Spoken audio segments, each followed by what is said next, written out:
Hi అండి. Welcome back to అమ్మ ఆవకాయ బిర్యానీ. ఈరోజు మనం వంకాయ పల్లి కూర ఎలా చేసుకోవాలో చూద్దాం. ఈ కర్రీ రోటీలోకైనా, రైస్‌లోకైనా, చపాతీలోకైనా దేనికైనా చాలా బాగుంటుంది. ముందుగా స్టవ్ మీద ఒక పెనం పెట్టుకుని పల్లీలను నూనె లేకుండా డ్రై రోస్ట్ చేసుకోవాలి. ఇప్పుడు అందులోనే హాఫ్ టేబుల్ స్పూన్ దాకా ధనియాలు వేసుకొని వేయించుకోవాలి.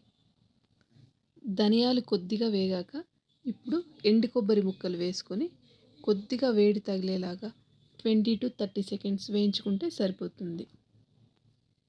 ఇక దినుసులన్నీ చక్కగా వేగిపోయాయండి.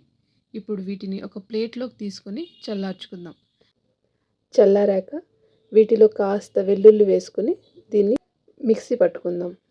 ఇప్పుడు స్టవ్ మీద ఒక కడాయి పెట్టుకుని అందులోకి 3 టేబుల్ స్పూన్స్ దాకా ఆయిల్ వేసి అందులో ఎండుమిర్చి వేసి వేయించుకుందాం.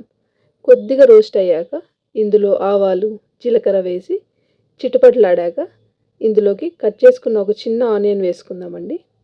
ఆనియన్స్ని ఒక్క నిమిషం మూత పెట్టి కొద్దిగా మగ్గించుకుందాం. ఆనియన్స్ కొద్దిగా గోల్డెన్ బ్రౌన్ కలర్ రాగానే ఇందులో ఒక టమోటా వేసుకుందాం. నేను ఇక్కడ సాల్ట్ వేసుకోవట్లేదండి. ఇప్పుడు టమోటా కొద్దిగా మెత్తగా అవ్వడానికి ఒక చిన్న టీ స్పూన్ పసుపు వేసుకుందాం. ఒక్కసారి అంతా బాగా కలిపేసి దీన్ని కొద్దిగా 30 సెకండ్స్ వరకు మూత పెట్టి మగ్గించుకుందాం.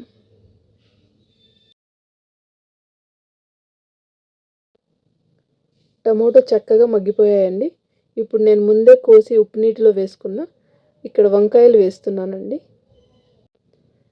వంకాయ వేశాక అంతా బాగా కలుపుకొని దీన్ని మూత పెట్టి సిమ్లోనే మగ్గించుకోవాలండి. వంకాయ ఆల్మోస్ట్ మగ్గాక ఒక టీ స్పూన్ దాకా కారం వేసుకుందాం. కారం పచ్చిదనం పోయేదాకా వేయించుకుందామండి. ఒక్కసారి మూత పెట్టి ఒక 10 సెకండ్స్ అలా వేగితే సరిపోతుంది.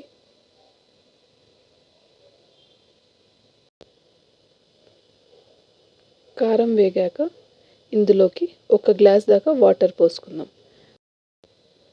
దీన్ని మూత పెట్టి 5 నిమిషాలు ఉడికించాక ఇందులో హాఫ్ టీ స్పూన్ చెక్క లవంగాల పొడి వేసుకుందాం.